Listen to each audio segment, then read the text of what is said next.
I jumped on today. It's not my normal day. It's Monday at 4 because I'll be out of town for 2 weeks, and I wanted to share the topic of chord voicings. I'm going to pop something on the screen just so we can get a basic understanding of chord voicings and their names. So let's click this on and let's chat about them a little bit.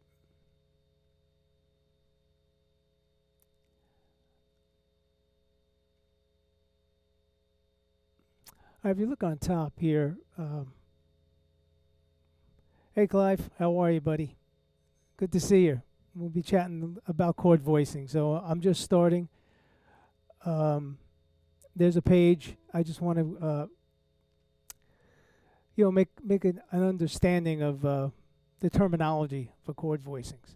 All right. The top line is just our basic triads, which is a subject for another day. But if you look at the next group of chords, they're the seventh chords, and you have a C major 7 in root position. First inversion means the third in the bass, second inversion, and third inversion with the seventh in the bass. Now, they're called close position voicings, and I should probably notate that on this page. Close position voicings, the definition of that is they do not exceed an octave. So the lowest note to the highest note does not exceed an octave.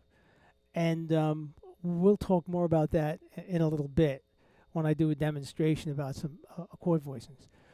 But they're a tight sound. You know them on the guitar because the simple one is this one of a C major 7. That's a close position voicing. That's just right, in the order that they appear within one octave. All is well. And I'm glad you're joining me on a Monday. So anyway, that's a closed position voicing. Everything is within one octave from the lowest note to the highest note. So it doesn't matter what what inversion you're in. The lowest note does not exceed the highest note. So the sound is pretty tight. It's not a cluster, which is utilizing a lot of half steps when you have more notes to harmonize with, but in the simple terms of a 4-note, seventh chord. Something I don't know if folks realize it. Guitar is a transposed instrument. That means that the middle C that we see on the staff is what we in guitar music see as the third space C, which is this, and this. Okay, but so when we get into talking about chord melodies, you have to make that understanding that that you have to raise things up an octave and build the chords beneath. All right, so let's go back to this to the closed position chord voicings, which are on top. Now, Berkeley terminology, and I guess it's kind of commonly known now as a type of a voicing, is called a drop two. Now, it's kind of a convoluted definition, but let me give it to you anyway. When you're arranging, whether it's in a chord melody or a band, or a horn section, what you'll notice, what we call the melody note is usually the note on the highest pitch of the chord, the top note. Most people, non-musicians, will recognize the melody as being the highest pitch. You put it in the bass, and you may lose the listener overall, but it's so it's best to have it as the highest pitch. So I'm not saying that you can't do counterpoint, you can't move it into the middle or whatever, but for the untrained ear, the highest note is considered our melody note. So the definition of a drop two is as follows. You take the second note from the top, or the melody note, which is the high note, take the second note that would normally fall in rotation of building a chord. So in this case, if you look at the first one, we have an E in the melody, so the third's in the melody. And then the C would have normally been there. Okay, if you look at the closed position, second inversion up top, you see the C's the second note. Well, you take that and you lower it an octave. And then you continue to build your chord. Okay, and now we have a chord that's not a closed position chord, because now the lowest note to the highest note exceeds one octave. All right, and so now you take that drop two with the third in the melody, and you do the same with the fifth in the melody and the major seven and the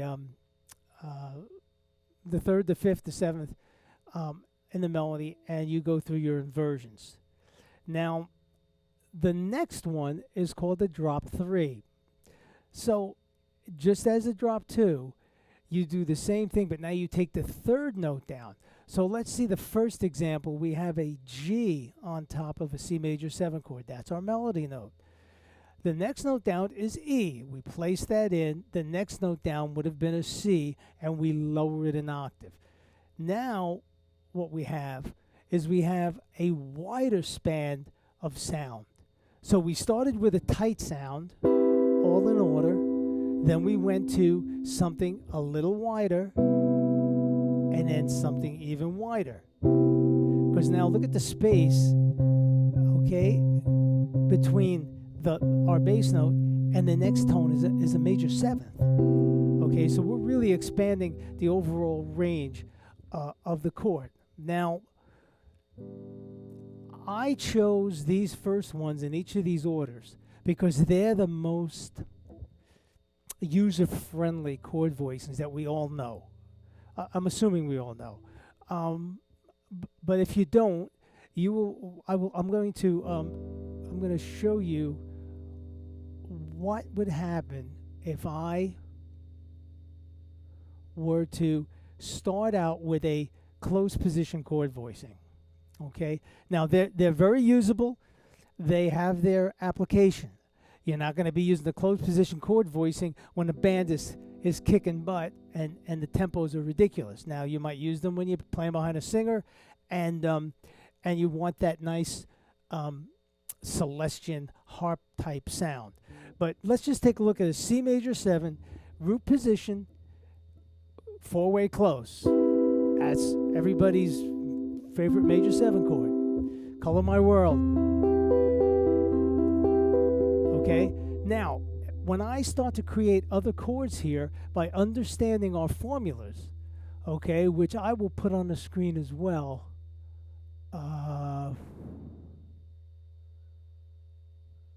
Where is my... I gotta track that down. But I don't want to slow things down here. So anyway, the formula for a C major 7 chord, root, 3rd, 5th, 7th, right? Now, if I'm making this a dominant 7th chord, we have to then lower the 7th, which is this. Now it's 1, 3, 5, lowered 7 or flat 7. Now, if I want this to be a minor 7 chord, I got to do this. So you can see it becomes a bit cumbersome. And does it have its application? Of course. But it's not going to be happening when I'm sitting there doing and playing in a faster tempo. Okay? So that's the reason why I started with the drop 2 with the 3rd in the melody right now, and a drop 3 with the 5 in the melody, because they're 2 fingerings that I think most everyone is aware of. At least I would think so. So this is my drop 2 with 3rd in the melody, and this is my drop 3 with 5 in the melody. Very common forms. Now, let's read that chord. I'm going to lose this now. We don't need to see this any longer. Okay, let's use that same chord. Now, with drop 3, because of its interval relationship between the notes of the chord, it could use it could be accommodated on 4 strings. Okay, as we saw here, it's on the middle 4 set. Okay, now that doesn't mean, like a piano player, that you cannot extend and add and duplicate notes. That's fine. Like a piano player has 10 fingers, he can fatten it up or thin it down. But the essence of this chord exists right here on 4 adjacent strings. So now that we know that, how many sets of 4 adjacent strings are there on the guitar? Well, this is not a quiz. There are 3. The lower 4, the middle 4, and the high 4. And that's all has to do with sound. High may not be geographically high, but it's high, we talk sound. Okay? So now, let's go back to our major 7 that we had. Now, if you know the notes of the chord, and this is, again, helping you visualize guitar like a piano player does, okay? It reads from the bottom up, root 5, 7, 3. So in this case, root C, 5 G, 7 B, and 3 E. Okay? Now, let's find that same chord voicing on the lower set, which would give us this. And then the high set. And now you can play a major 7 in 3 locations. Okay? And it's all root 5, 7, 3. And that's what you have to be aware of. It's not a paint-by-number book. It's not buy this book and you'll learn 950 million chord forms. You'll never, ever, ever memorize every page of chord chemistry by Ted Green. Okay? You need to know how the chords are constructed, and then from there, it's kind of like learning how to fish. You can feed yourself, you know, the whole biblical thing. So at that point now, if we know this is C major 7, and you know that you have to flat the 7th to make it a dominant, then you do that. Same thing here. You flat it, and you got this, which we all know. And again, if you want to duplicate, you can duplicate where it's possible, but you don't have to. The essence of the chord is right there in the lower 4 strings. The same with the higher set. There's a C major 7. All right, now it's, remember, root 5, 7, 3. Get that in your ear. Get that understanding of what's there. You're looking at a C, a G, a B, and an E. Okay, now you flat the 7, and now you have a dominant 7th chord. All right, same thing. If we go back to where we started, we flatted it. We have a flat 7. How do you make a minor 7 chord? Okay, you flat the 3rd and the 7th. Well, we had the 7th already lowered. We flat the 3rd. We have a minor 7 chord. Same thing here. Same thing here. All right, so now we've covered 3 ways to play a minor 7 chord. All right, what would happen if I said play me a C7 flat 5? Well, if you know it's root 5 flat 7 3, I'm playing a C7 chord. Where's the 5? Right here, flat it. C7 flat 5. Okay, So it would be no different here. Okay, C7 flat 5. All right, so now we've covered C7 flat 5. Now, how about a minor 7 flat 5? Well, here's a minor 7, and here's the 5th, flat it. Okay, here's the minor 7, here's the 5th, flat it. Minor 7, here's the 5th, flat it. Minor 7 flat 5. Now, you have, I'm gonna post the basic chord construction, to let everybody know what is in the basic chords that you need to know. And here it is: how to build a major triad, of course, major 7, diminished chord, so on and so forth. I'm gonna leave that up there for a while so you can reference it. It's the notes that come out of the given scale, and so if you were to go through that, you could sit there with those 3 forms and construct every one of these chords based on the first drop 2 voicing that we did. Now, again, I'm using this drop 2 voicing because it's the most user-friendly for right now. Okay, it's not a cumbersome voicing. Now, let's go. We've actually covered a major 7. We've covered a dominant 7th. We've covered a minor 7 flat 5 and a minor 7 chord. Well, that seems to fit the criteria for diatonic harmony, right? 1 chord, 2 chord, 3 chord, 4 chord, 5 chord, 6 chord, 7 chord, and so on. Well, so now what I would suggest is that you start to link them as chord progressions.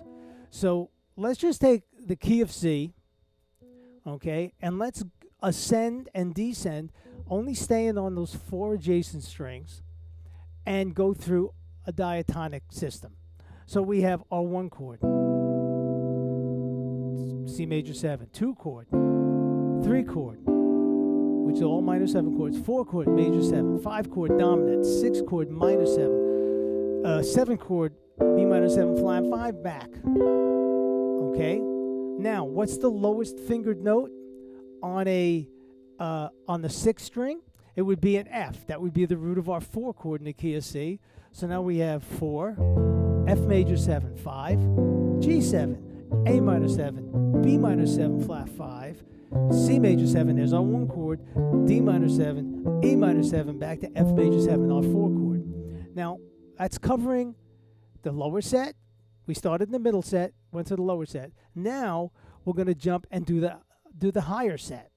All right? So the lowest fingered chord here would be some kind of an E minor 7.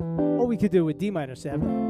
All right? With the open note. Then E minor, F major 7, G7, A minor 7, B minor 7 flat 5, C major 7, which is the form we did when we first jumped in, okay, and then D minor 7, and it just repeats. So we've covered diatonic harmony. From there, you work on common chord progressions, and you try to stay within, unless you want to move around, bounce around, you can stay within a certain area, a certain region. 1, 6, 2, 5, okay? And that's just using drop 2 with the 3rd in the melody. Again, knowing it's the 3rd in the melody, because what if you wanted to do a song and you know the 3rd's in the melody? Well, there's a voicing straight out, all right? Now, let's jump to the other voicing, which is a drop 3. I'm moving kind of fast here because there's a lot of stuff I want to cover. I'm going to be out of town, and you're not going to see me on here for till probably the week of July 17th. So now the drop 3, is with the 5 in the melody, and because the drop 3 has a wider range, okay, there is a string that's muted in the middle. All right. So here is our drop 3 voicing. Okay, and if you notice, it absorbs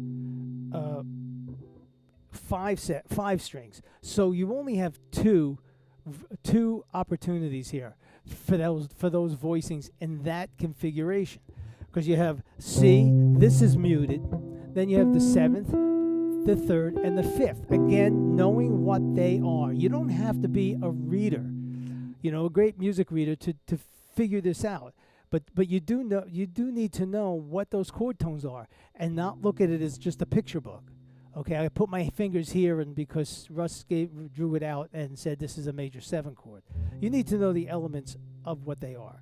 Okay, so now here is my C major 7, and I'm absorbing here 5 strings. So I only have one other opportunity, and that would be root 7 3 5. And because I'm playing fingerstyle, I can pick them out independently and not have to mute. But if I was playing with a plectrum,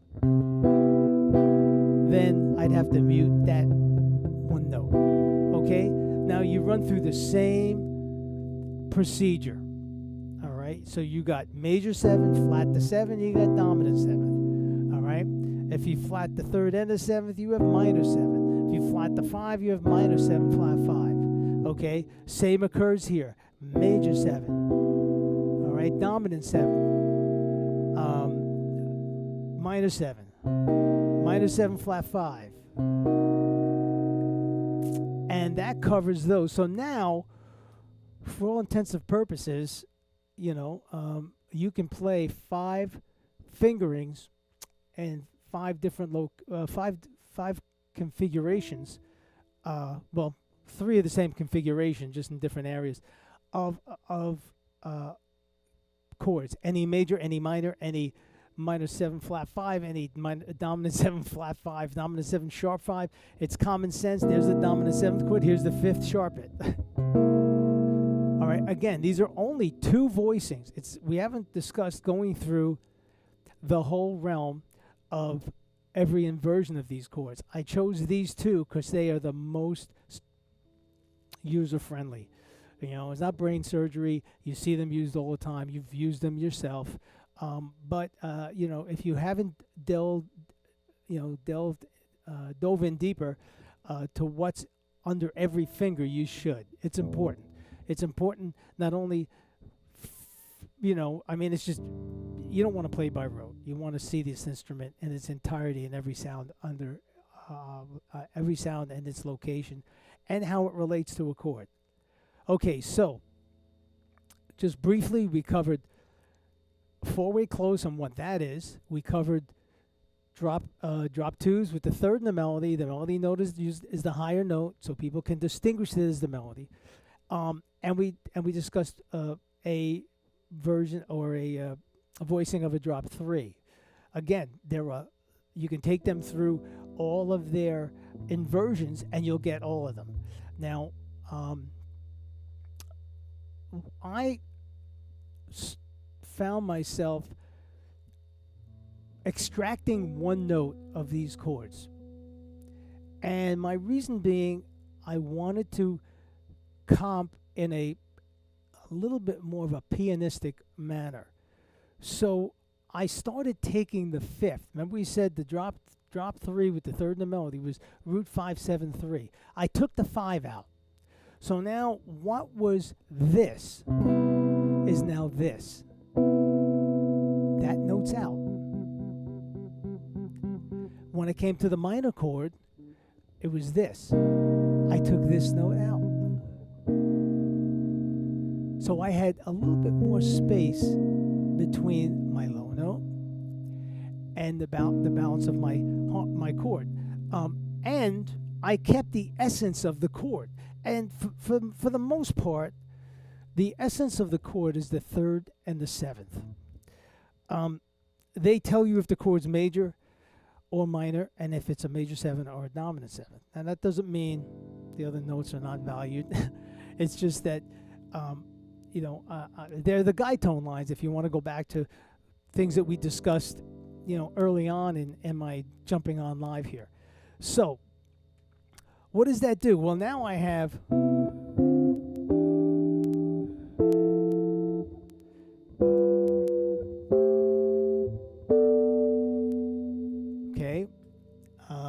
So it gives you a little bit more of a pianistic sound. I tend to, when I play fingerstyle, I'm not talking about Wes Montgomery thumb technique. I'm just talking fingerstyle. I seem to approach the guitar pianistically, and when I play with a flat pick, I kind of approach it if I'm doing single lines as more of a sax player or you know, or percussive horn section. Anyway, that's my own personal take on how I guess I perceive my own playing, if there is such a thing. Anyway, okay, so now I've taken the fifth out of here, okay, and it kind of lightens up the chord. Now, here is the difference. When I was in high school, I think one of the first standards I ever had to play in public was Satin Doll, and the chords were D minor 7, G7, D minor 7, G7, E minor 7, A7. Now, here's how it sounded when I first played it. Played the chord changes.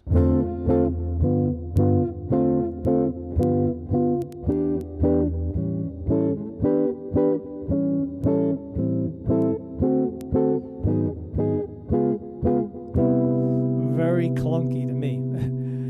But at the time, I did the best I could. Now that I've extracted that note, here is the same progression, far subtler, and I think more musical. But here it is.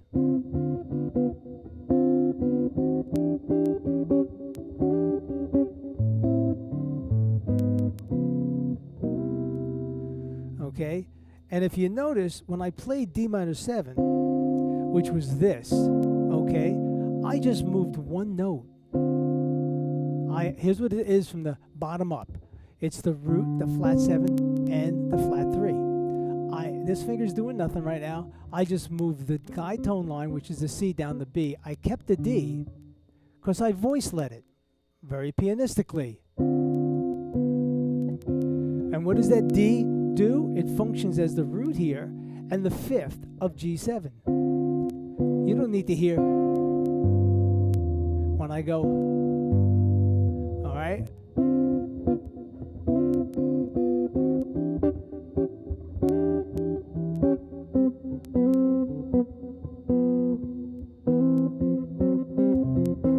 Okay, you don't have to hear those other things.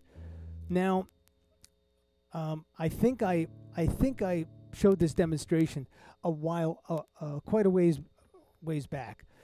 When I started wanting to get involved in being like, you know, a backup guitar player behind singers, and I wanted to be more pianistic by having a separate bass line. I'm not talking about doing a chord solo where you have you know, constantly moving bass line with every, you know, as you harmonize the melody. That's also in the scope of this, but trying to separate to where I'm playing bass lines as I'm comping.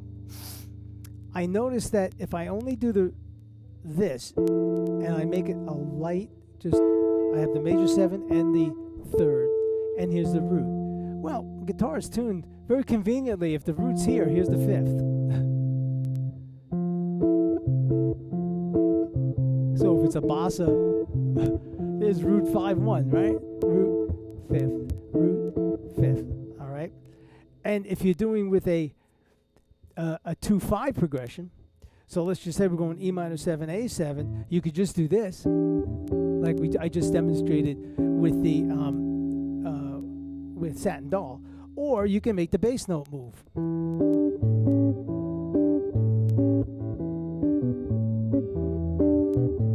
And what I do there, I went E minor 7, went to the 5th of E minor 7, and then down to the A7. All right, to satisfy that. So my demonstration that I showed a while back is when I'm sitting down and I'm comping. A long time ago, when I got into this, I took the song Blues for Alice. It's a blues, but it's not your standard 12-bar blues. It's a 12-bar thing, but it's not your standard set of constant structure chord changes. Okay. And I played it with the full chord. Then I played it just isolating the guide tone. And then I decided I'm going to put a bass motion, some kind of bass motion to it. So here is the result of that. Here's the full chords.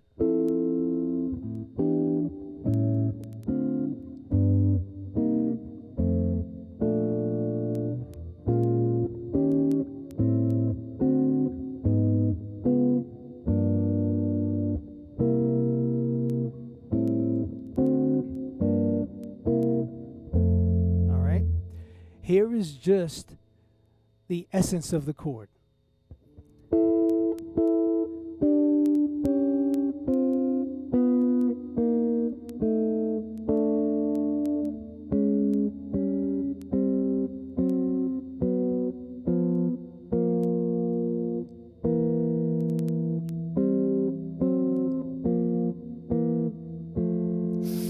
Now, since I'm playing fingerstyle and I assign some kind of bass line to my thumb, then I will play the above accompaniment.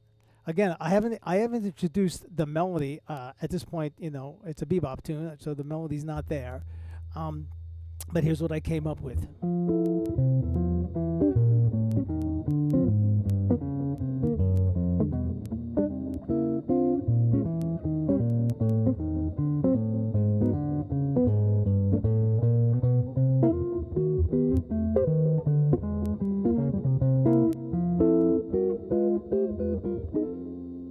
All right, so that's where it evolves to in playing your bass line. So you have to free up a certain amount of the chord so that you can make some kind of a bass line. Now, my bass lines in that were pretty simple. I mean, I really didn't get too elaborate.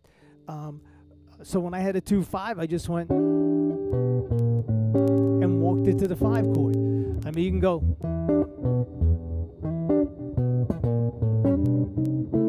You can go a million directions. And you know, on YouTube, there are some unbelievably talented guitar players who have really investigated that. And, you know, Tuck Andrus with Tuck and Patty, you know, he kind of wrote the book on some of this stuff for sure. But there's, you know, Tim Leach, and, you know, so there's a lot. There's a lot you can be searching out on how to add the melody on top and so on.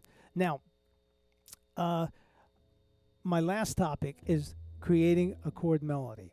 Now, I'm going to, well, first off, let me give you these. These are the things that we discussed. So these are the drop 2s in major 7 and their locations. I'm going to leave these up for a second so you can reference them back and see them. So, you know, when you want to delve back into this in weeks to come or years to come or however long it exists on YouTube. All right, so that's the one for drop 2s. I'm going to also pop on drop 3s that I charted out here. Okay, and there is the drop 3s that we discussed. So you can see it's root 5, 7, 3 on the drop 2s, thirds in the melody. I notated that on top, and the fifths in the melody on the drop 3 right now, and they're pretty traditional fingerings. This is not, you know, not brain surgery.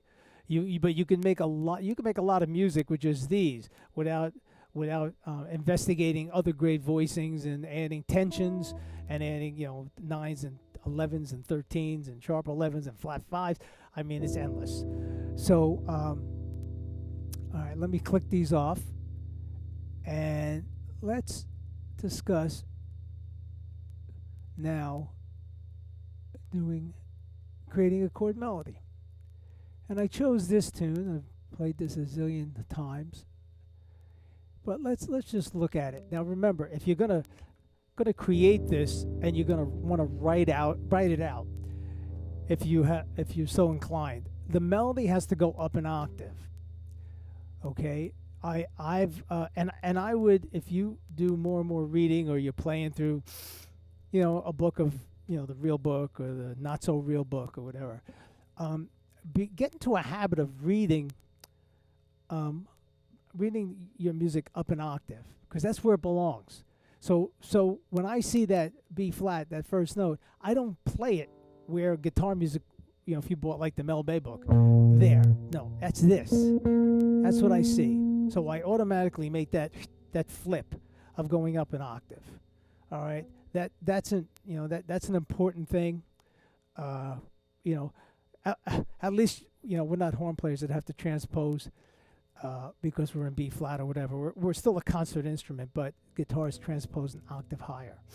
So, all right, so let's take a look at this. Let's just do a quick analysis of what we see in this tune. All right, there's a pickup. It doesn't have a chord to that pickup, and it's the note B flat. Well, it is going to be 5 taking us, or some kind of a dominant chord that's going to resolve us to E flat major 7. All right, in this case, it's a B flat 7 of some type. Now, you'll find you'll have your own, once you get more and more into this, you'll have your own little approaches. Now, I look at that chord and I go, well, it's the roots in the melody. So what am I going to do? Play a B flat triad or B flat 7? I could. Okay, I mean, it's there. But I tend to want to make that like an augmented 7th chord. It has a little bit more of a finer nature to it. Okay? And now my first chord, now that I land on the E flat, the first note is the 6th. It's not even the major 7. The major 7 doesn't even, it appears as the second note, okay, the D natural, but it hits right with the 6th in the melody. So I'm going to go, all right, a little 3-note voicing. It's an E flat 6. E flat, G's the 3rd, and there's the 6th. So I got, and now I go to the major 7 while the other chord's ringing. And then I go to an E flat triad, and then I go to the 9. All right? So I have, now here's my drop 2 with the 3rd in the melody, because the 3rd's there. It's the G. Oh, okay. And then, all right, I could go, all right, to get myself the B, which is now the 5th of that chord, or I can voice it completely different as 4ths. Okay, but the melody's still there. It's still on the top note. So here's what I have so far. Or, now, the next chord is an F. The next note, rather, is an F natural. It's the 9, so I can voice that chord as a 9. All right. Or I'm going to use a technique called the dominant approach. Now, up till now, we've done everything reasonably diatonic. All right. The chord says E flat major 7. We voice E flat major 7 or E flat major 6 sounds with the melody on top. All right. So, but I'm going to take that F natural, which is 9, but I'm going to make believe that it's not E flat anymore. So what is a dominant chord that takes me to E flat? All right, well, it's a B flat 7, right? 5-1. So I'm going to voice it as some kind of a B flat 7.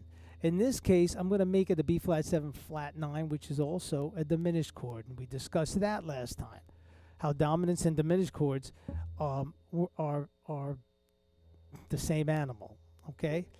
And then I'll go back to the E flat when I get to the root, where you see now E flat's in the melody before you get to the F note of D minor 7 flat 5. All right? So I'm going to play it both ways. I'm going to play it not as a dominant approach, and I'm going to play it as a dominant approach. You be the judge on which you think is hipper. Okay? So here it is so far. All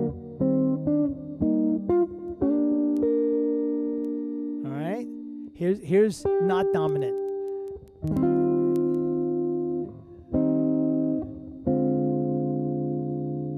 I'll give it to you again.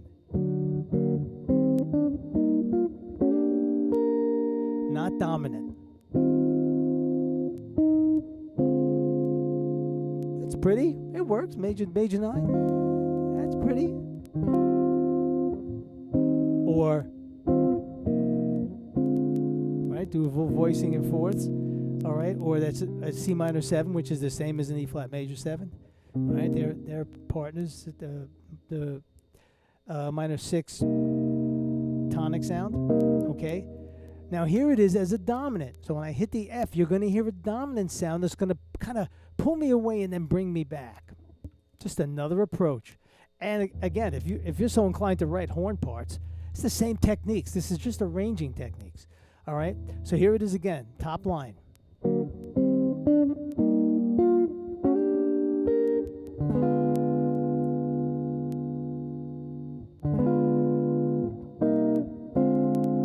give it to you again.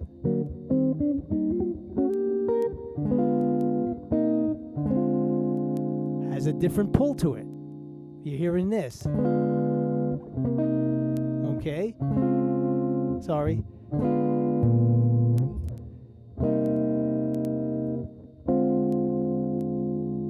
All right, so now we have the third in the melody of a minor 7 flat 5 chord. Well, we've already been through that in our simple drop twos with the third in the melody. So if you did your homework, it's a D minor 7 flat 5 with the third in the melody.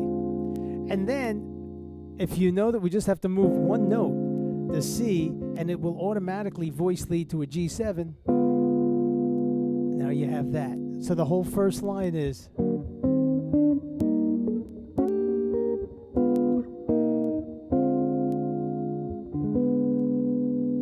And that's not elaborating much at all, but the melody's there and you've harmonized it, and you've had two options, dominant approach or not dominant approach.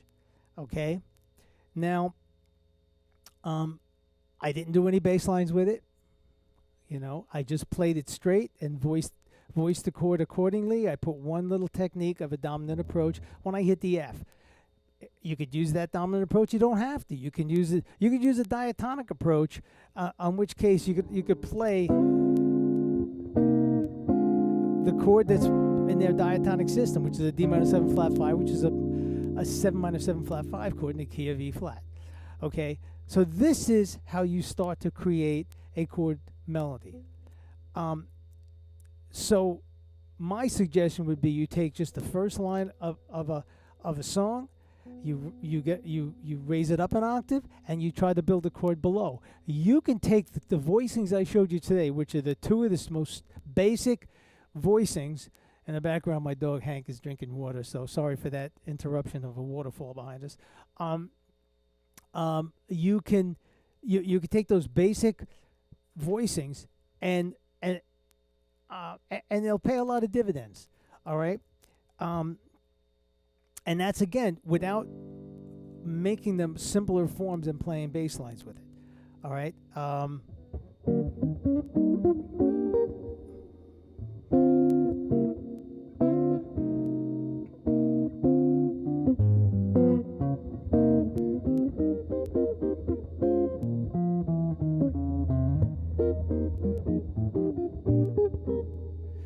mean, we can go all cool.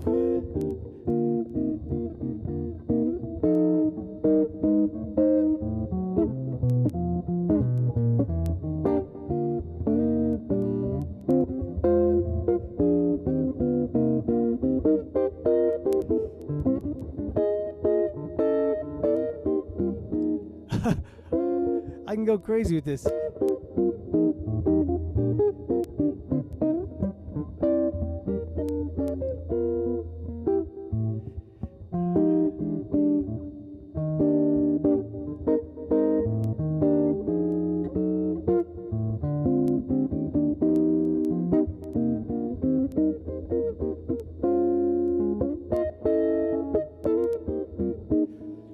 You know, I'm not doing anything that you all can't be doing. I'm just seeing the melody, playing the changes, accompanying it at the same time, and stretching out. I heard something towards the end there I didn't do. Yeah.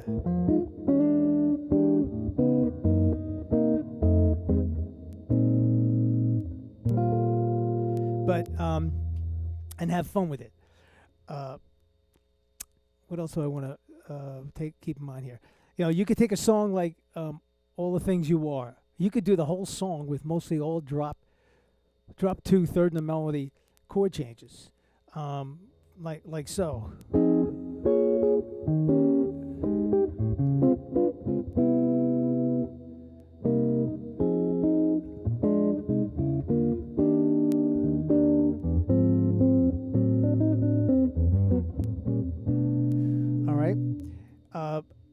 So that's my bit on how you can start to create chord melody. Now I just want to give you some little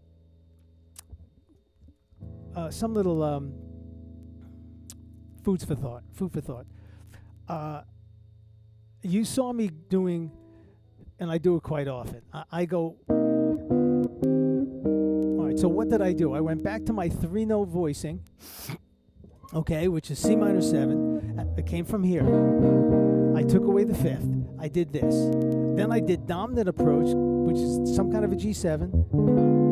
Okay, in this case, it's a diminished chord, and we know that diminished chords could be four different dominant seventh chords. Okay, taking me back to C minor, but this time I did C minor in the second inversion of that. All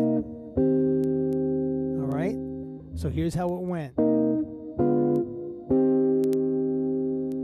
All right, and here's the G7 again, and here is another C minor. So here's my target: C minor, C minor, C minor, and I walk the bass line through.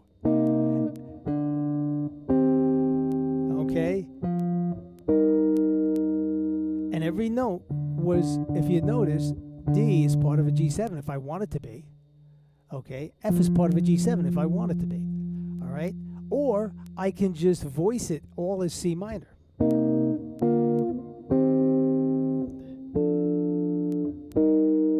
It doesn't have that much of a gravitational pull to it, but it's fine. Okay, but watch what happens when I play every other one is a dominant seventh chord, taking me back. It's that thing we talked about last time. We saw Wes do it. We saw, we talked about Barry Harris doing it online. I tend to keep looking up because my bigger monitor is above me. But I should be looking straight ahead into my computer. Here's what it is.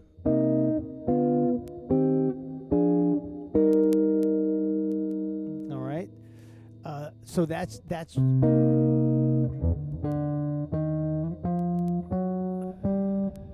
I could add more to it. Okay. I just put a few diminished chords as passing chords to get me to and fro. All right, so that's one little compositional device or arranging device. Here's another one. You see me do this often. When I hit a dominant seventh chord, I walk up, and sometimes I go to here, which is a stretch, but you don't have to. You could do it parallel. You could do it because that's really this other C7 chord. Okay? You've seen me do this. All right, so that's combining both things. Here's A minor, and I walked it to the fifth, and then I walk up the D7. So now I have this. And if you look at my right hand, I sometimes make it a little too habit forming, but I pop the one note.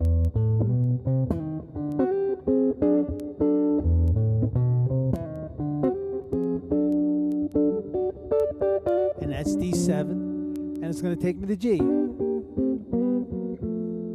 All right, so these are little things that help you, and that's not even counting taking little, single line breaks when you're doing it.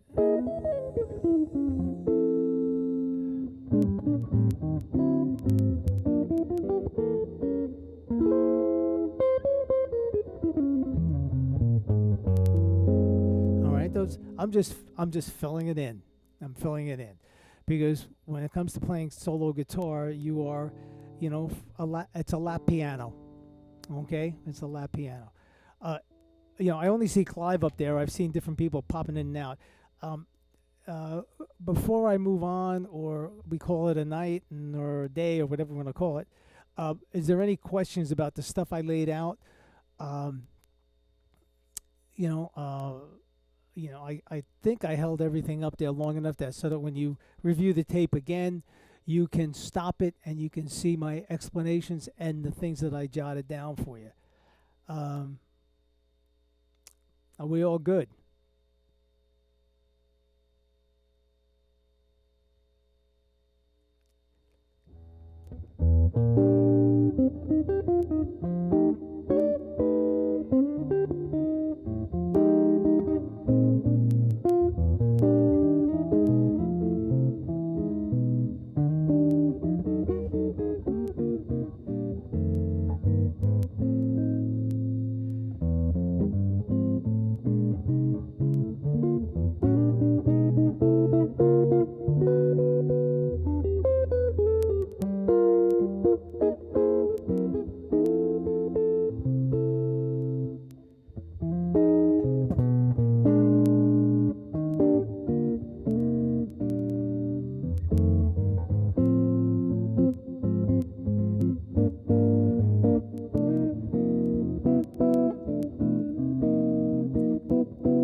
So we're all good, right? We're okay with this stuff.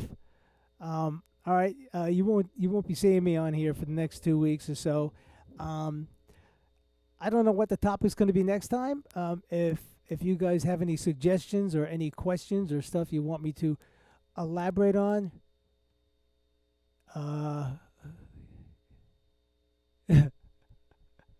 that doesn't take a lifetime. It doesn't. Just take it slow and be diligent, and don't bite off more than you could chew in the beginning. Don't get option anxiety. If you're learning on doing a chord melody, you guys heard me do this.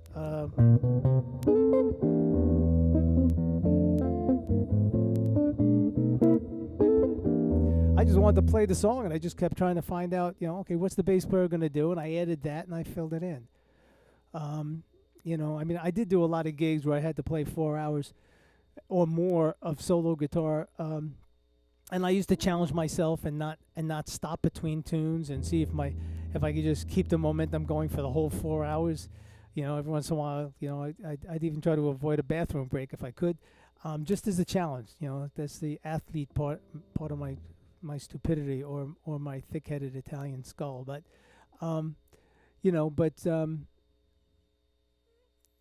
hey, thank you. We're going to be down in Florida, actually, going to my house in St. Augustine. So we're getting out of New York and heading down there. So if anybody's in the Florida mode, St. Augustine's a very happening place.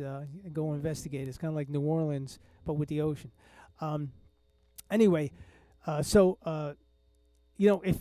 anybody is working on a tune in any way, shape, or form, whether it's how to improvise on it, how to harmonize it, how to do anything, get back to me.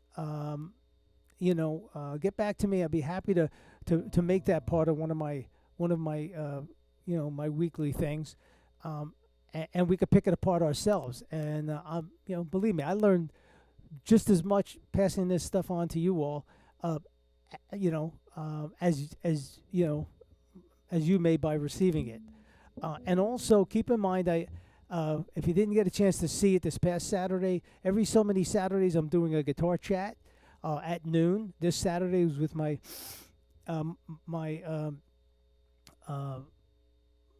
someone I call very fondly my slightly older brother, session guitar player during the heyday of the New York session thing, named John Tropez. We had a great chat. We talked about all the things of all the different people who are on that scene. So you might want to look at that and give it a thumbs up. It was a great chat, and John's a wonderful guitar player, and we used to do a trio with me, him, and a number of unbelievable bass players.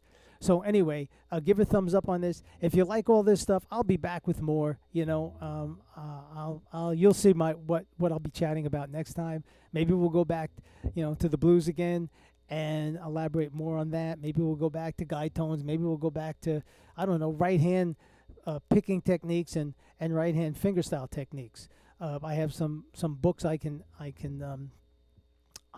refer you to if you want to get the discipline of the right hand. I was fortunate to study both plectrum guitar playing and fingerstyle and played tons of classical guitar. And I didn't do it to be a concert classical guitar solo. I loved the pieces I played. I did it for the discipline, to put this towards the contemporary guitar. It's a great discipline to know, but there are some really good classical books that help coordinate this, get this going. We'll. I'm glad you liked the Tropez thing, man. He may be coming down to Florida to hang with my wife and I, and him and his wife may be joining us down there. Yeah, we had a great trio, and maybe we'll be doing that again too soon. Anyway, so everybody have a great weekend coming up, although the weekend's still quite a ways away. Stay safe, and thanks for popping in. Pass the word. I enjoy doing this, and if I can help anybody jump a rung on a ladder, it helps me jump a rung on a ladder. All right, so I'm just gonna mess around a little bit, and then I'll catch everybody on the flip side. Stay safe.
All right, everybody, whoever's still there, stay safe.